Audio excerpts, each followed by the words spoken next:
Bueno, vamos a retomar en este punto de por fines, ¿no? Tipos de racionalidad instrumental por fines. Weber destaca dos tipos de racionalidad instrumental por fines, lo que denomina la racionalidad práctica y lo que denomina la racionalidad formal, ¿no? Yo sé que esta entrada es un poquito abstracta, pero es parte de una sociología, repito, crítica sobre los procesos de modernización ligados a esta lógica muy fuerte de burocratización que para Weber caracterizan a lo que él denomina este capitalismo victorioso ligado a la modernización. Ese es el término que emplea, y con la metáfora muy fuerte, como decía, de una equivalencia a una jaula de hierro. No hay salida para Weber, ¿no? Es dramático porque no hay salida, no hay salida.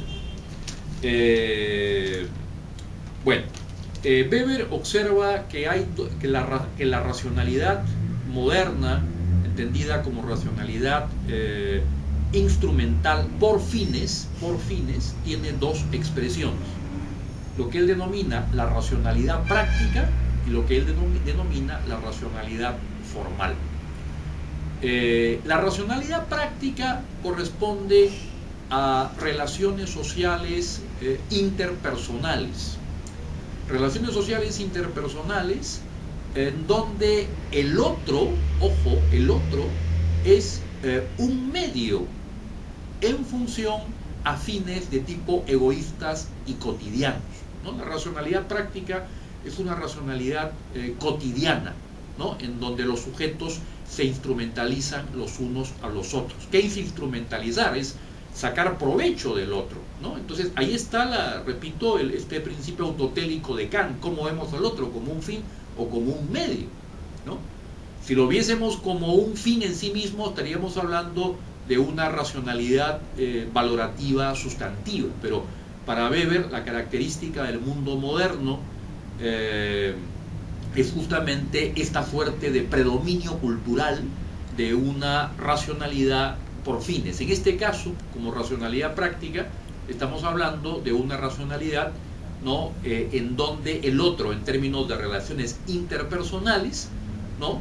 El otro es instrumentalizado en términos egoístas y cotidianos, pero en términos solo interpersonales.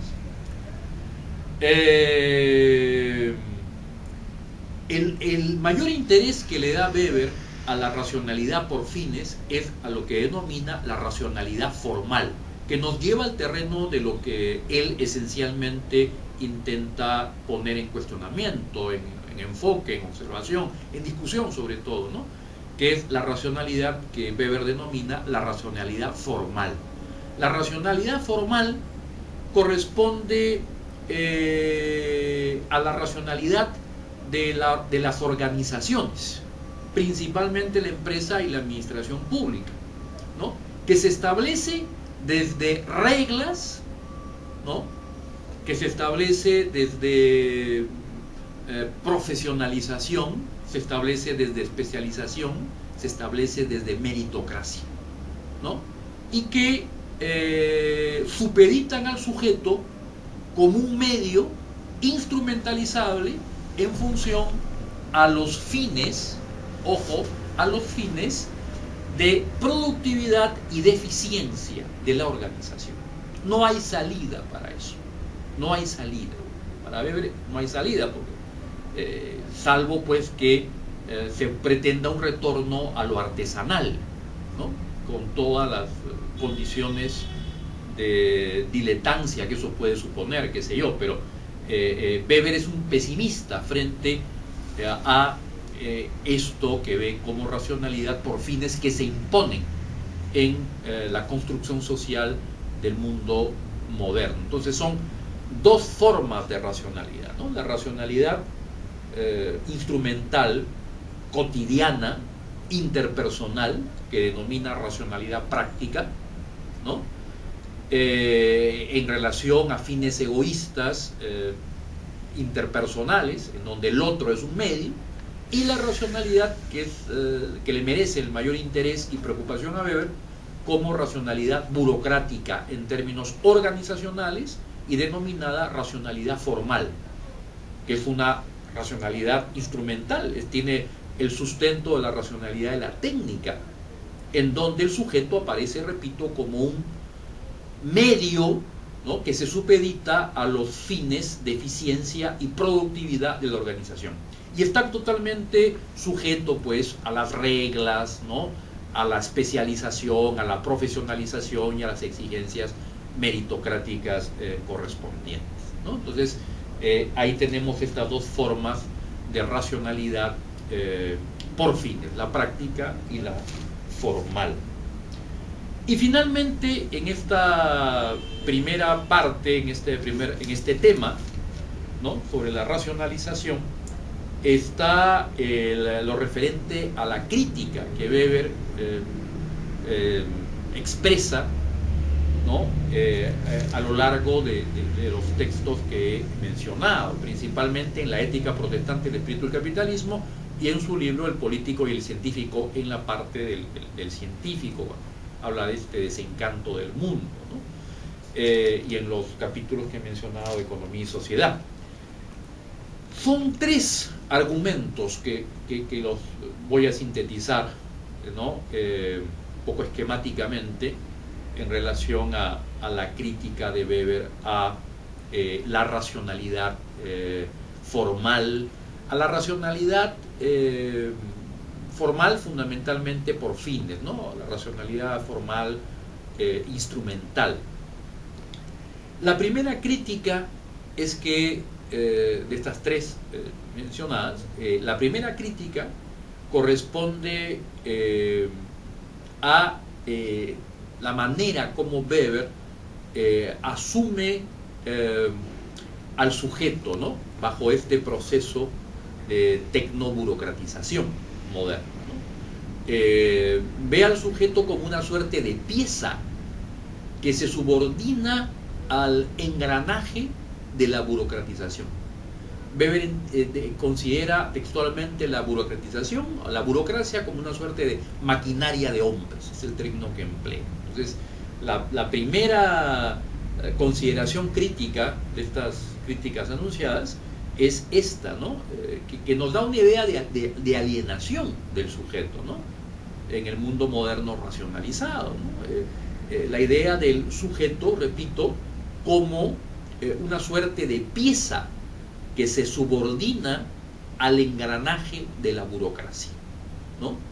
Quizá una imagen gráfica, una imagen, ¿no es cierto?, que de alguna manera podría reflejar esta primera aproximación crítica, podría ser la película de Charlie Chaplin, Tiempos Modernos, ¿no?, como el sujeto termina devorado prácticamente por la máquina, ¿no? Aunque Chaplin iba por otra orientación, pero bueno, acá coincide, ¿no? La segunda es lo que corresponde a esta idea de Weber que la racionalidad tecnoburocrática se va imponiendo por encima de relaciones sociales que se establecen desde valores, desde costumbres y desde afectos, ¿no? O sea, la lógica de la racionalidad burocrática, ¿no?, que va definiendo la sociedad moderna, ¿no?, que es una lógica desde la cual ésta se impone, repito, ¿no?, a valores, costumbres y afectos, ¿no?, a relaciones sociales establecidas sobre la base de valores, costumbres y afectos. Y en tercer lugar, y dando una idea más aproximada de esta metáfora de la jaula de hierro de estuche férreo, con la cual Weber intenta metaforizar esta crítica a estos procesos de racionalidad moderna instrumental, la podemos observar en esta idea desde la cual, para Weber, la racionalidad tecnoburocrática o racionalidad formal por fines o racionalidad instrumental, ¿no? Concretamente se impone a los sujetos en cuanto se impone a sus expectativas de sujetos que van construyendo modernidad, pero que se supeditan a este proceso tecnoburocrático en cuanto van diluyendo, supeditados a la racionalidad formal por fines, ¿no? Van diluyendo sus expectativas de voluntad, autonomía y libertad, ¿no? Esta sería la crítica que podemos tomar en cuenta en relación a estas entradas, ¿no? Entonces, como vemos, esta sociología de la racionalización es una sociología crítica de la modernización. Entonces, por un lado, ¿no? Retomando un poco lo señalado y buscando pistas esenciales de los 5 puntos observados, ¿no? Podríamos decir a manera de síntesis, ¿no? Que esta sociología de Weber, repito, sobre la modernización y su racionalización instrumental, lo que quiere es, digamos, aproximarse, digamos, críticamente al corazón de esa metafóricamente denominada jaula de hierro, ¿no? Desde la cual no hay salida frente a un mundo societarizado, estandarizado, impersonal, disciplinario, cargado de reglas que sujetan a la persona prácticamente desde la infancia y todo su ciclo de vida, ¿no? Y lo supeditan, ¿no? A estos procesos intensamente burocratizados, ¿no? Entonces, lo paradójico, lo terrible, lo dramático es la forma como se encara esta dialéctica entre lo que es modernidad para Weber, ¿no? La modernización para Weber, como decía, tiene esta doble connotación. Por un lado, ¿no? Expansión de la ciencia y la técnica, fundamentalmente de la técnica, dentro de sus tendencias instrumentales, ¿no? Que se expresa a través de las diversas formas de burocratización. Y por otro lado, el otro eje de la modernización es la expansión de los sujetos como ciudadanos. Esto es un hecho moderno. El sujeto ciudadano es un constructor de la modernización, pero este sujeto ciudadano dramáticamente termina supeditándose a esta razón de la técnica, ¿no? Entonces, su voluntad, su libertad, su búsqueda de autonomía se supedita fundamentalmente a estos procesos burocráticos. Y ahí está justamente lo fundamental en esta sociología de la modernización que propone Weber, ¿no? Y que la metáfora planteada en la ética protestante, el espíritu del capitalismo, esta metáfora de la jaula de hierro, se puede apreciar con toda su intensidad, ¿no?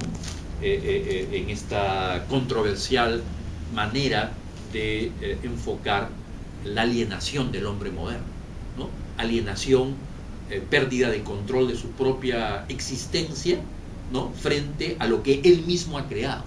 Ahí estaría lo dramático, ¿no? Y hay una base kantiana, ¿no? Con esta idea de la relación entre fines y medios. Finalmente se impone esta tendencia instrumentalizadora. Entonces ahí tendríamos esta primera parte, ¿no? Que habíamos denominado racionalidad, racionalización y modernización. Voy a proponer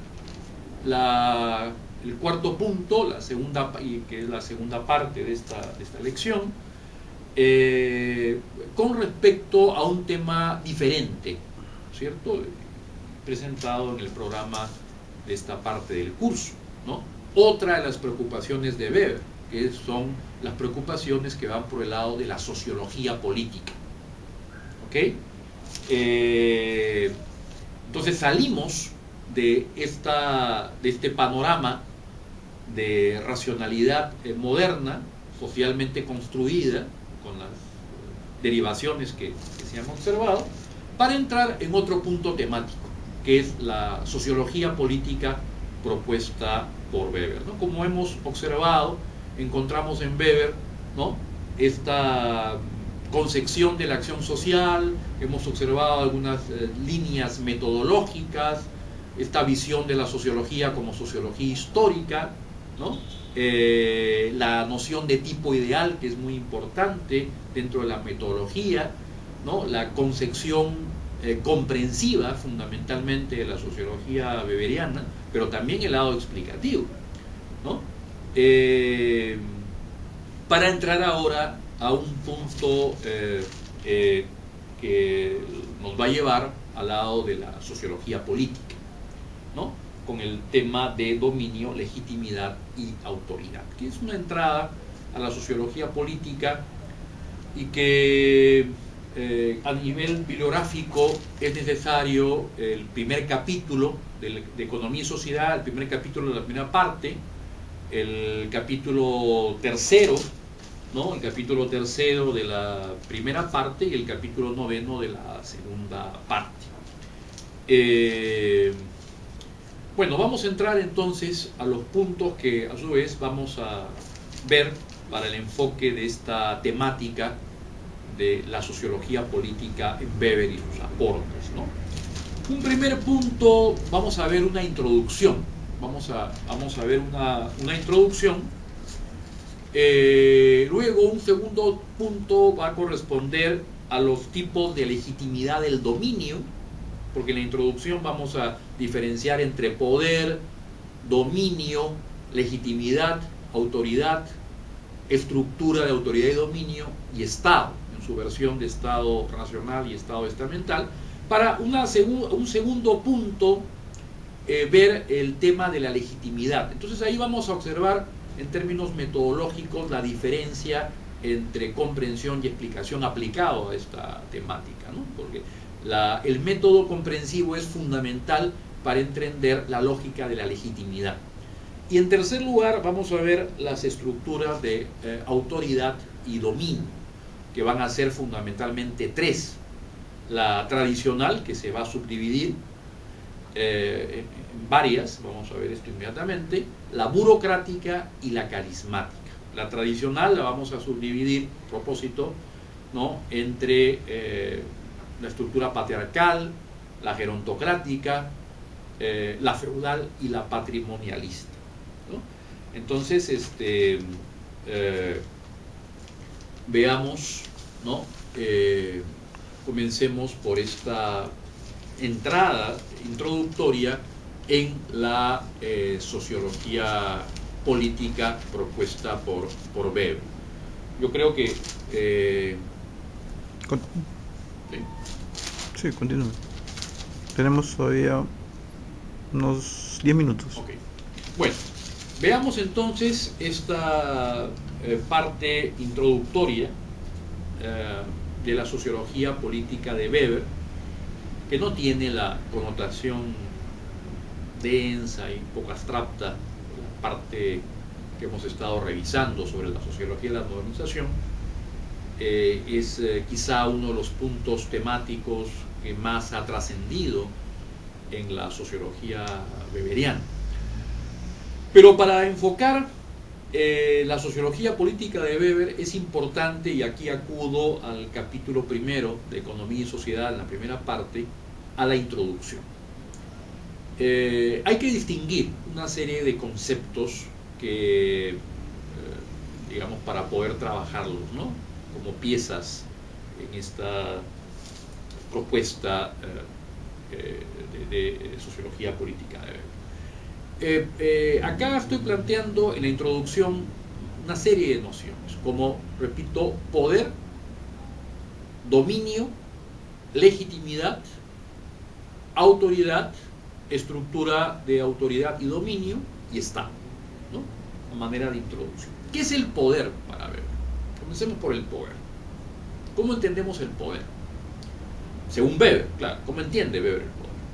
Para Weber el poder es la probabilidad, ¿no?, la probabilidad de ejercer la voluntad sobre otros. Es la probabilidad de ejercer la voluntad sobre otros. Ahora, esta voluntad puede ser bajo coacción o bajo aceptación social. Este poder puede ser ejercido bajo coacción o bajo alguna forma de aceptación, pero el poder para beber es la probabilidad de ejercer voluntad sobre otros, que unos ejerzan su voluntad sobre otros. Algo que es importante, cuando se habla de la sociología política de Weber, estamos hablando fundamentalmente de relaciones sociales que se dan en el espacio público. La sociología política nos remite a regímenes políticos, no es el poder en abstracto, es el poder ejercido en términos políticos institucionales, no es el poder en la familia o en la educación o qué sé yo, en la religión, no, es el poder dentro de una institucionalidad política, ¿no? Socialmente construida. Entonces, el poder nos remite, ¿no es cierto?, como poder político a la probabilidad de ejercer la voluntad sobre otros, que unos ejerzan su voluntad sobre otros. Luego está la noción que es muy importante, que es eje en la sociología política de Weber, que es la noción de dominio. La noción de dominio corresponde a la probabilidad de hallar obediencia en otros y así subordinarlos y dirigirlos. Repito, ¿no? La noción de dominio en Weber supone la probabilidad de hallar obediencia, de obtener obediencia, ¿no?, en otros y así subordinarlos y dirigirlos. Es decir, que unos, ¿no?, logren la obediencia de los otros y de esa manera puedan subordinarlos y dividirlos y dirigirlos, ¿no? La obtención de obediencia. Poder es obtención, ¿no? Es el lograr imponer la voluntad sobre otros. Acá lo que en dominio es el hallar obediencia en otros, el obtener de otros su obediencia, hacer que otros obedezcan a unos, ¿no? Y de esa manera, esa probabilidad de hallar obediencia en otros va a suponer la posibilidad de subordinarlos y dirigirlos. Una tercera consideración, una tercera noción es la noción de legitimidad.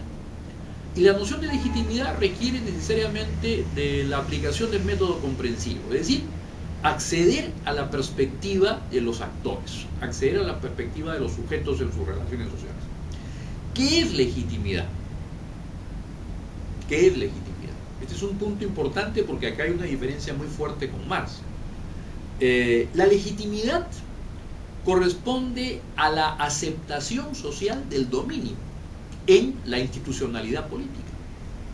Es decir, el ejercicio del poder y del dominio puede ser aceptado socialmente. De hecho, ¿no?, en las sociedades tradicionales, la lógica del ejercicio del dominio y el poder político no era solamente con la fuerza.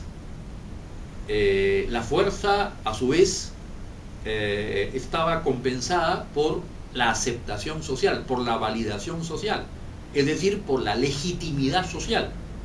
No confundir legitimidad con legalidad. No siempre legitimidad es igual a legalidad. Hay un momento que sí lo es, pero acá, si vemos la noción de legitimidad en términos más amplios, la legitimidad nos remite, tomando en cuenta la diversidad de posibilidades socioculturales, a formas de aceptación social, de validación social del ejercicio del dominio, del ejercicio del poder y el dominio, que es aceptado socialmente. Piensen ustedes, por ejemplo, una monarquía absoluta, ¿no es cierto? En la historia europea occidental, esa monarquía podía durar varios siglos. No solamente era el ejercicio de la fuerza. Si fuera solo el ejercicio de la fuerza sería tiranía. Pero no es solo el ejercicio de la fuerza, también está alguna forma cultural de aceptación social, alguna validación sociocultural de aceptación social. Piensen ustedes, ¿no?, en el caso de la Revolución Francesa o en el caso de la Revolución Rusa, ¿no? La monarquía francesa, la monarquía borbónica y el zarismo tuvieron durante mucho tiempo, ¿no?, la validación, la aceptación social de sus respectivos pueblos, hasta que dejaron de tenerlo. Pierden aceptación social, pierden legitimidad y por lo tanto viene la posibilidad de emergencia de actores que buscan romper con esas estructuras de poder y dominio. Es factible, porque ya han perdido validación, aceptación social de sus pueblos, ¿no? Y esa validación, esa aceptación tiene que ver con una sintonía cultural entre los que mandan y los que obedecen, ¿no? Y esa sintonía cultural viabiliza esa aceptación social o esa legitimidad social de una estructura de dominio político.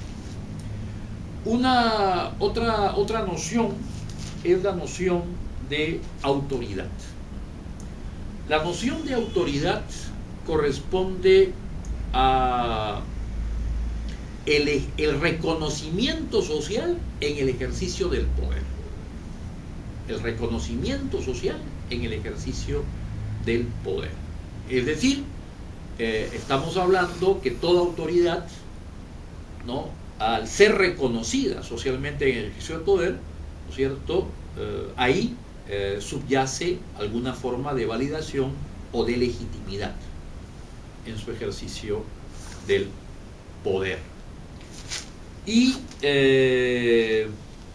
finalmente veamos lo que supone para Weber la estructura de autoridad y dominio y el Estado. El Estado lo vamos a ver en sus dos posibilidades, como Estado racional y como Estado estamental providencial.